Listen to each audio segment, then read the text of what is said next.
Ya, Assalamualaikum warahmatullahi wabarakatuh. Pada pertemuan sekarang kita akan membahas mengenai reliabilitas soal yang mana tipenya pilihan ganda. Jadi pada pembahasan sebelumnya kita baru membahas tentang bagaimana reliabilitas soal uraian ya. Nah, untuk validitasnya sendiri ini tidak Bapak uraikan lagi karena untuk uji validitas soal tipe pilihan ganda ini tidak ada bedanya dengan soal uraian ya. Jadi mari kita mulai saja untuk tipe soal pilihan ganda ini dimulai dari reliabilitas ya. Jadi prinsipnya untuk reliabilitas pilihan ganda ini menggunakan teknik belah dua. Jadi ini yang dicontohkan kebetulan genap. Jadi kalau dibagi 2, kalau 16 itu pas 88. Namun nantinya kalau ditemukan soal yang ganjil jumlahnya, misalnya saja 15, maka kita akan sulit membelahnya. Masa jadi 7,5 kan tidak mungkin ya. Nah sehingga kalau yang ganjil itu tambah 1/2.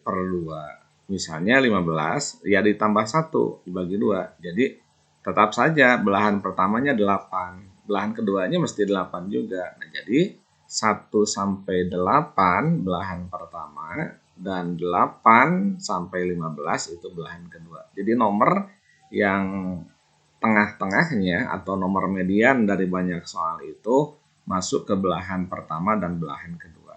Untuk belahannya sendiri di sini ada dua teori, bisa awal akhir dalam artian kalau 16 berarti di sini 1 sampai 8 ya. Kemudian 9 sampai 16 itu dinamakan dengan metode awal akhir. Tapi ada juga yang menggunakan ganjil genap. Misalnya belahan pertamanya 1, 3, 5 dan seterusnya. Belahan keduanya 2, 4, 6 dan seterusnya.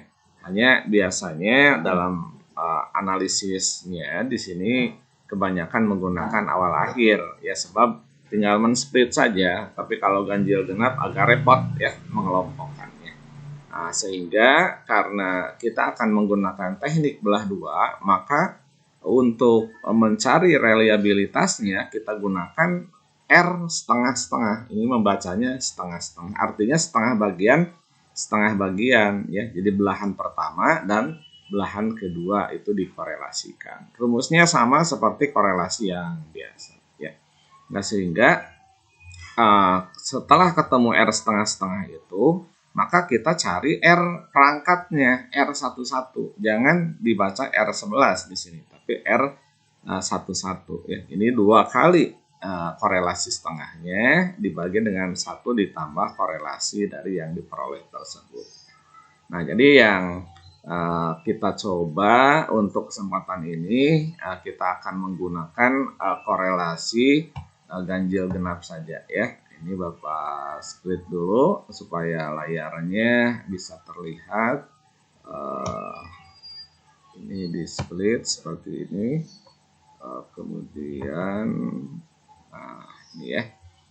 Kita akan mencari berapa jumlah ganjil, berapa jumlah genap, atau awal akhir saja ya. Tadi ini awal, kemudian belahan keduanya akhir.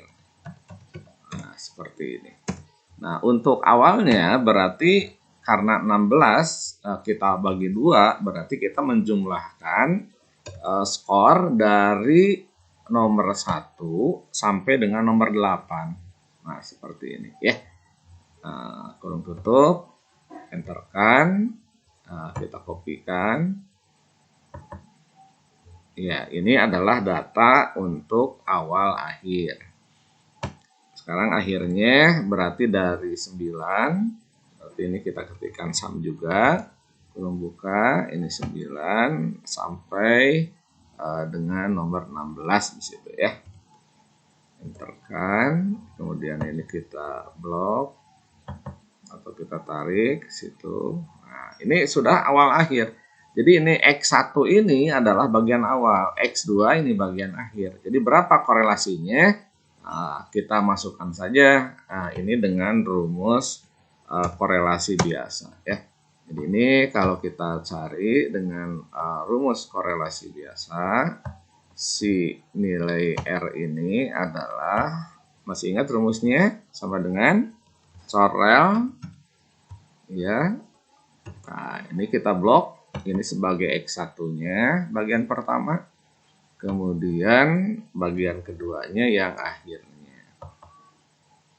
Nah, seperti ini.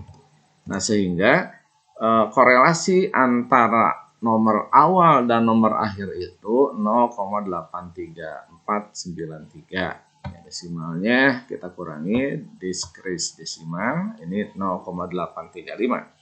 Nah, kemudian akhirnya kita akan mencari berapakah nilai reliabilitas perangkat soal tersebut ya. Nah, kita cari di sini. Nah, gunakan formulasi rumus itu sama dengan 2 kali, berarti 2 bintang, R setengah-setengahnya kita klik yang 0,835, kemudian dibagi, kurung buka. Nah, ini lihat 1 ditambah R setengah-setengah ya. 1 ditambah R setengah-setengahnya yang 0,835 kurung tutup. Nah, inilah hasil dari reliabilitasnya ya. Jadi nilai reliabilitas soal pilihan ganda tersebut ini bernilai 0,9100. Nah, sehingga ini tergolong, kira-kira interpretasinya apa? Ini sangat tinggi ya. Karena yang tergolong sangat tinggi itu mulai dari 0,80 sampai dengan 1,00. Nah, itu anak-anakku sekalian, bagaimana cara mencari reliabilitas untuk soal pilihan ganda menggunakan metode belah dua ya, belahan awal dan belahan akhir kita korelasikan, baru kita cari reliabilitas perangkat soal tersebut ya. Mudah-mudahan ini bisa dipahami. Assalamualaikum warahmatullahi wabarakatuh.